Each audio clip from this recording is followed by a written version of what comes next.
Good morning. Yeah, I'm Professor Benjamin Okaba, President Ijaw National Congress. To my right is John Opogla, is the chairman of the London chapter, UK chapter of the INC, and to my immediate left is Ambassador Bolali Igali, national leader of the PANDEF, and we have a brother, Elvis, a prominent youth leader of Ijaw Nation. We're all here together to identify with our sister and in solidarity share in what she's passing through right now, and to say again that while we are not taking up issues with the matters in the court. We are saying that she's a very nice lady. She's an Ijaw lady. She's somebody that has occupied so many prominent positions and done well in all of them. As head of OPEC, we know how the international oil prices were stabilized. In also a ministerial position, she was very inclusive, in talking about bringing up the girl child and addressing the issues of climate change, etc., etc.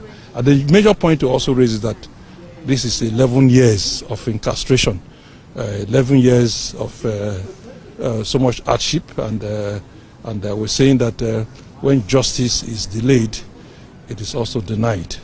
So we are calling on the international community to look at it from this other point of view, to give a human face to the entirety of the case. So I will hand over to my senior brother, who will look at it from the wider Niger Delta perspective. Thank you. Well, thank you very much. I can say I'm here in two capacities.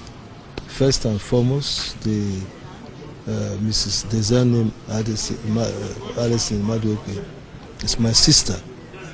We had grown up together as children.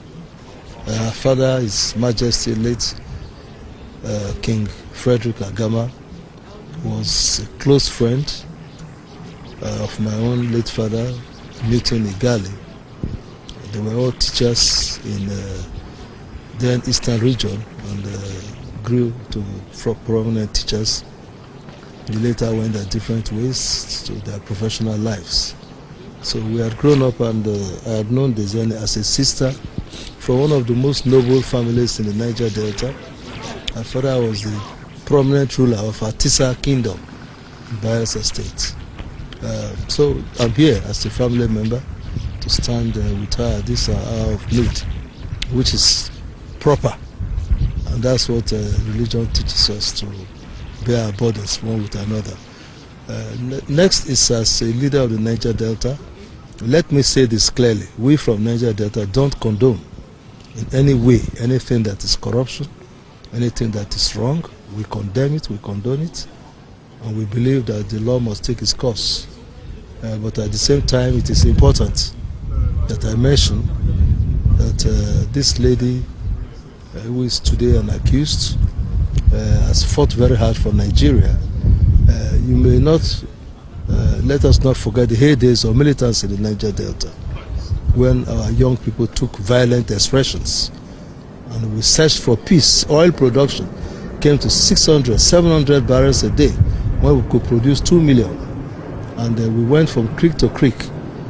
She, not bearing the fact that she's a woman, was part of us in this effort in stabilizing Niger Delta, including coming up to the amnesty program of 2009, at which time she was already a minister. A lot of the meetings held in her house, and she played a major role to stabilize the national economy. Additional to that is the fact that, as Professor Kaba said, she focused very much on the environment. I remember 2011 we had the Bonga oil spill.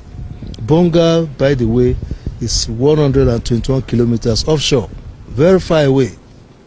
And even officials of the oil industry said the environment was too violent. The strong winds in the Gulf of Guinea, nobody should go. She entered the helicopter, and flew to Bonga and saw what happened in Bonga, and came down and toured all the communities that were affected. and brought succor to the communities. That's her environmental footprint, working very hard for the environment of the Niger Delta. In Bayelsa, we know in our own area, the Epie and Atisa people, those are the indigenous people of Yenagoa, the clans, the kingdoms that own Yenagoa. She did a lot for a girl child and promoted the education of girls and gave scholarships. Traditionally, she worked very closely with them to stabilize peace in Nigeria and in the Niger Delta, and helped all traditional, even bought vehicles for them. Well, being human, she had run into trouble, and I believe that the law will take its course, but it's important that we can't abandon a daughter of ours at this hour, somebody who has contributed so much. Two things we owe her is to pray for her, that God Almighty will help her to get out of her situation, and that these positive efforts, the things she has done, will mitigate, and where maybe sometimes there could be misunderstandings, there could be things that are not understood, because she comes from a family of great wealth. Her mother is from a place called Abari, the Pobeni family. If you remember, we have one of the Rear Admiral Festus Pobeni, one of the most prominent officers of the Navy. That's the kind of family she comes from, very prominent people. Fumudo, which is another very prominent family.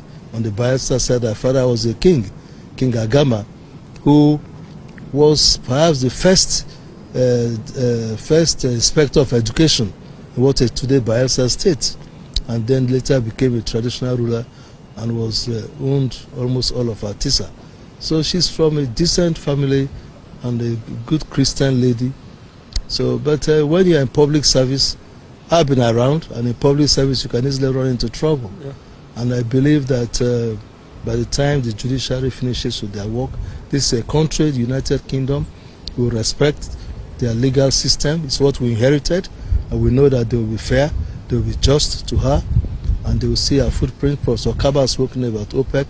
She's the first woman ever to be president of OPEC, and was restless and provided so much. She's also was the first woman to rise based on professional competence as director of a major international company in Africa. So the public service is a plus or minus. You come to serve government, then you meet all kinds of characters, and sometimes you run into trouble. But we believe that she will be fine. We are not here to clap, we are not here to cheer, we are not here to rejoice. We are here to empathize with her. We are here to pray for her. We are here to encourage her. And we thank you for giving us the opportunity to speak with you. Thank you. Thank you very much.